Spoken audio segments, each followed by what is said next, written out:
Hi,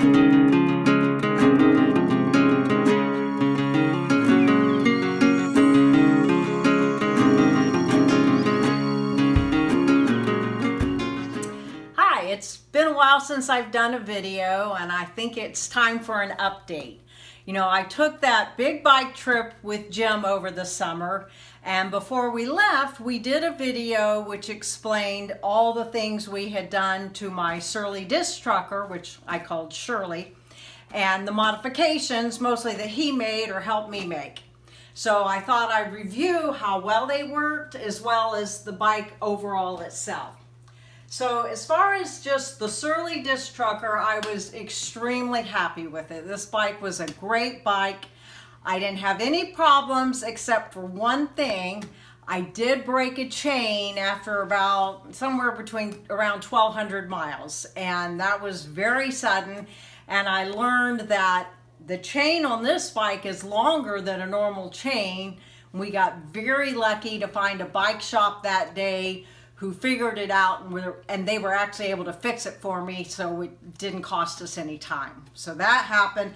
Didn't have a flat tire the whole trip, which was amazing because I did 3,675 miles, which is a lot of riding for no flat tires. So I feel very lucky about that. As far as the modifications that we made, well, one thing I had to put on it to start with was some fenders, which I had some people ask me, why would you add the extra weight? Well, considering that the first 6 weeks I rode, it was rain, snow, sleet, hail, and it did it almost every day. The fenders came in handy. I was glad I had them. So that was a plus. We use the standard case up front that has a place for the maps. It worked great. You could open it easily. I discovered I could even open it while I was biking. I often kept snacks in here. That worked really well. You can see here is where I kept my phone mount, which you saw how quickly it came off, and I got really good at putting it on and off. That worked extremely well. This is a rock form case in case you're interested. It's very sturdy. Great case.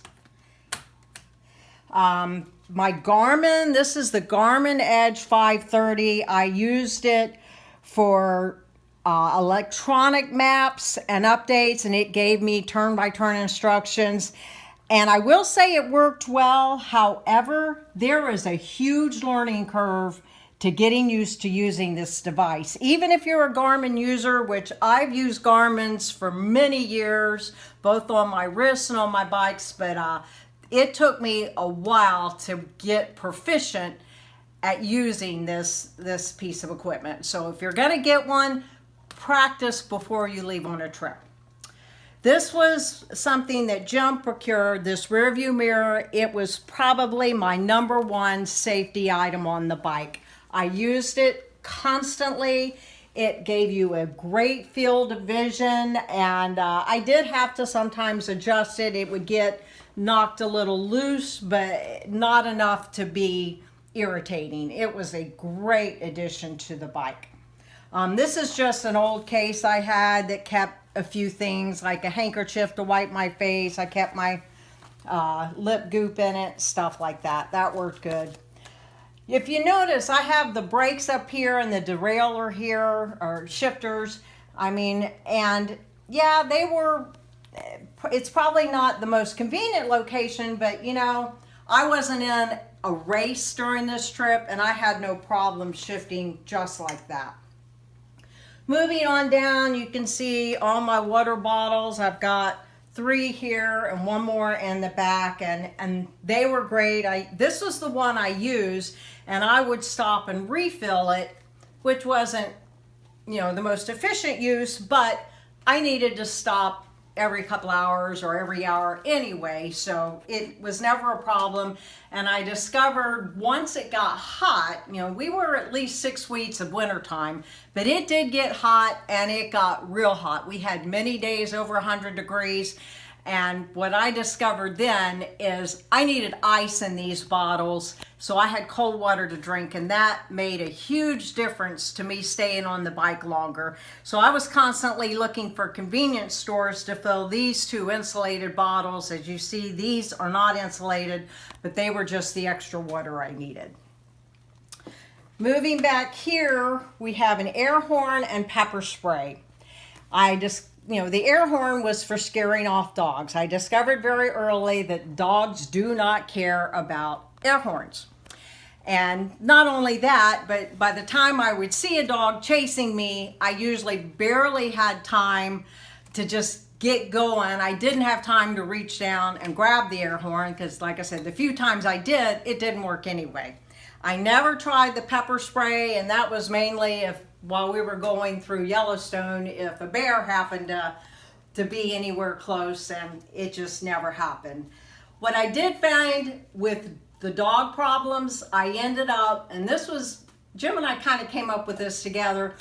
We got a bunch of rocks, palm-sized rocks. I put them in this case, put one in my bike short, and once I did that, even though I had many dogs chase me, I never needed it again. So, but I would do that again. Rocks was a good way to go. You can see below that I opted to get a kickstand. And yes, it's added weight, but I tell you what, that kickstand was so valuable. I was so glad I had it because, I'd be gone 7 hours a day, sometimes more, sometimes a little less. And I had to do a lot of stops, and it was just so handy to have a place to stand your bike when there weren't any trees or fences around to lean it against. So I love the kickstand. This seat, it took me almost the entire trip to adjust to this seat. I thought it was comfortable before I left, but day after day of 50 to 80 to 90 and sometimes even 100 miles, this seat was not that comfortable. And if I had it to do again, I would get a new seat, break it in before my trip, and try something different. This is called the Volt 135. I don't recommend it, but I did make it through the trip with that.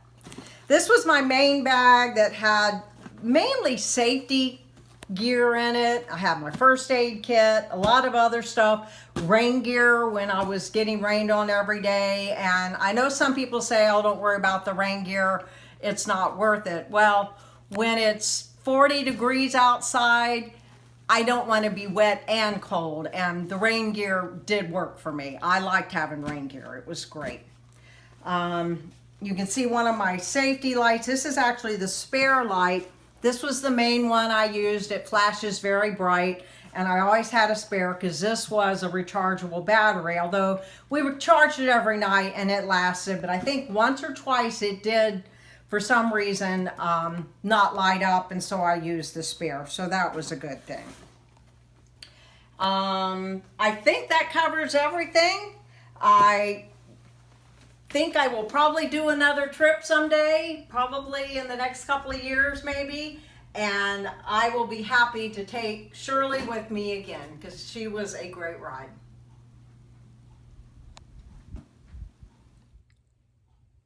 If you're interested in any of the equipment I've gone over, I will provide the names of everything and links if I have them so you can find them yourself.